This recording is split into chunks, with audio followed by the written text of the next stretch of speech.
Hola chicos, ¿cómo están? Buen día. La clase de hoy vamos a hablar sobre los países centrales y periféricos.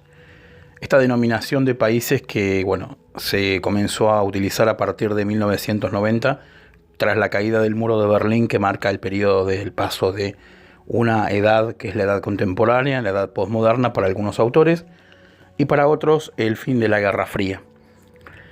Da como consecuencia diferentes realidades que los teóricos de la geografía y los de la economía dividen en dos grandes grupos: los países centrales y los países periféricos. También en esta denominación se puede incluir a lo que se conocía anteriormente como países subdesarrollados y países desarrollados. Hay una tercera denominación que son los países en vías de desarrollo o los países emergentes. Cuando hablamos de países centrales y países periféricos, hablamos de naciones ricas y naciones pobres. Los países centrales se consideran las economías donde primero penetran las técnicas capitalistas de producción. Los países periféricos, en cambio, producen y exportan materias primas y alimentos. En tanto, los países centrales cumplen la función de producir y exportar bienes industriales para el sistema en su conjunto. Los primeros producen y exportan manufacturas y disponen y usufructúan los resultados del progreso técnico propio.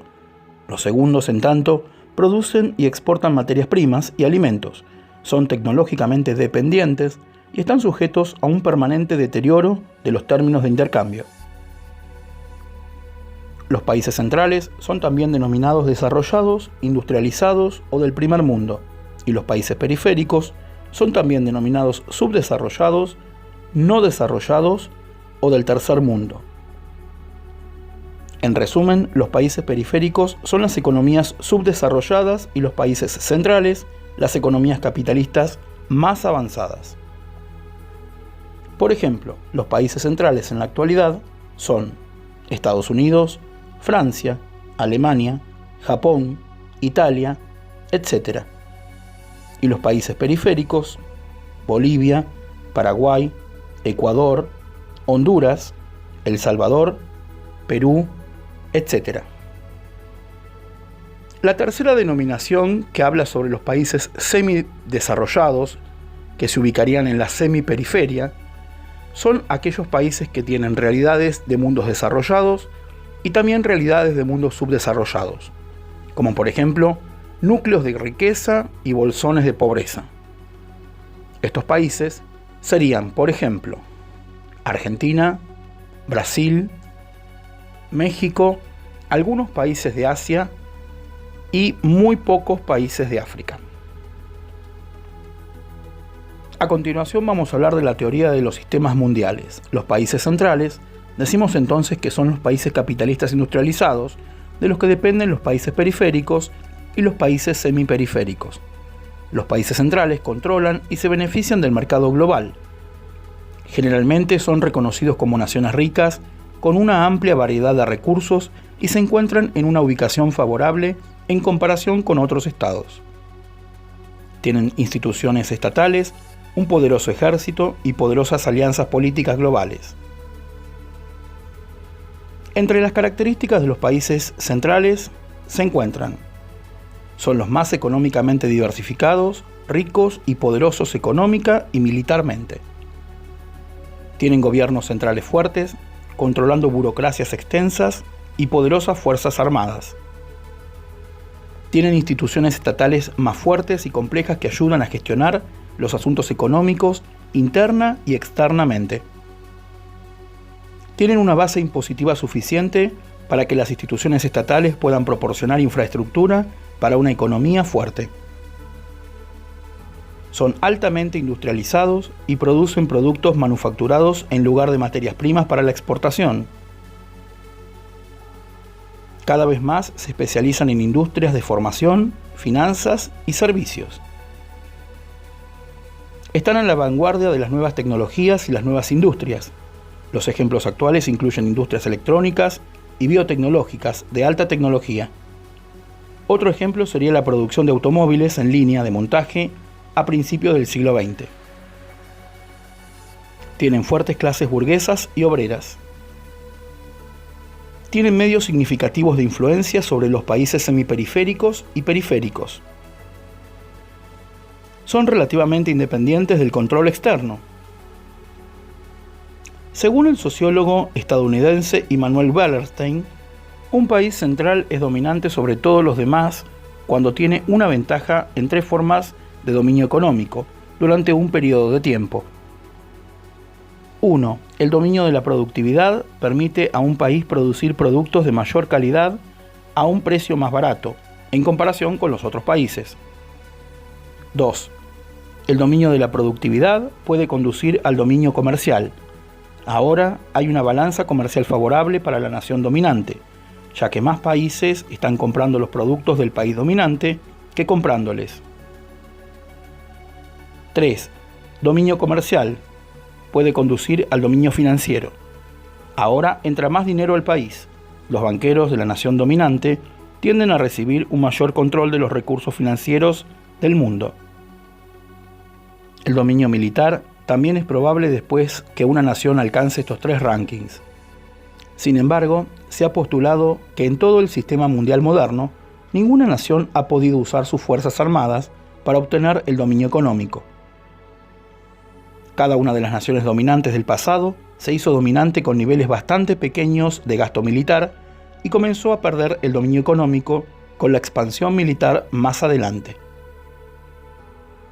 El sociólogo francés Daniel Giraud enumera los 5 beneficios más importantes que llegan las economías centrales por su dominio de las naciones periféricas. 1. Acceso a una gran cantidad de materia prima.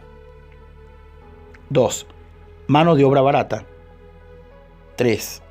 Enormes ganancias de inversiones directas de capital. 4. Un mercado para las exportaciones. 5. Trabajo profesional calificado a través de la migración de personas provenientes de fuera de los países centrales. Respecto de los países periféricos, decimos que son aquellos que están menos desarrollados que los países semiperiféricos y los países centrales. Estos países generalmente reciben una parte desproporcionadamente pequeña de la riqueza mundial, tienen instituciones estatales débiles y dependen de países más desarrollados. Estos países generalmente están atrasados debido a obstáculos como la falta de tecnología, gobiernos inestables y sistemas de educación y salud deficientes. En algunos casos, la explotación de la agricultura, la mano de obra barata y los recursos naturales de los países de la periferia ayudan a los países centrales a mantenerse dominantes. Esto se describe mejor mediante la teoría de la dependencia, que es una teoría sobre cómo la globalización puede afectar al mundo y a los países que lo integran. Sin embargo, es posible que los países de la periferia salgan de su estado y pasen a la semiperiferia o al estado central. Esto se puede hacer haciendo cosas como la industrialización, la estabilización del gobierno y el clima político. Estos países se encuentran principalmente en el tercer mundo, Latinoamérica y el Caribe, África, Medio Oriente, parte de Asia y las islas del Pacífico. Entre las características de los países periféricos encontramos que son países menos económicamente diversificados. Tienen gobiernos relativamente débiles, tienen instituciones relativamente débiles también, con base impositiva demasiado pequeñas para apoyar el desarrollo de infraestructura. Tienden a depender de un tipo de actividad económica, a menudo extrayendo y exportando materias primas a las naciones centrales. Tienden a ser los países menos industrializados. A menudo son objeto para inversiones de compañías multinacionales de naciones centrales, que ingresan al país para explotar la mano de obra barata no calificada con el fin de exportar a las naciones centrales. Tienen una pequeña clase burguesa y una gran clase campesina. Tienden a tener poblaciones con altos porcentajes de personas pobres y sin educación. Tienden a tener una desigualdad social muy alta debido a las pequeñas clases altas que poseen la mayor parte de la tierra y tienen vínculos rentables con empresas multinacionales. tienden a ser ampliamente influenciados por las naciones centrales y sus multinacionales, a menudo obligadas a seguir políticas económicas que ayudan a las naciones centrales y perjudican sus propias perspectivas económicas a largo plazo. A continuación podemos mencionar una lista de posibles países periféricos: Afganistán, Albania, Angola, Arabia Saudita, Bahrein, Bangladesh, Barbados, Belice, Bielorrusia, Bolivia, etc. Bueno, muy bien, en esta clase estuvimos diferenciando las características de los dos tipos de países que encontramos en la actualidad, los países centrales y periféricos. Espero que les haya gustado. Hasta pronto.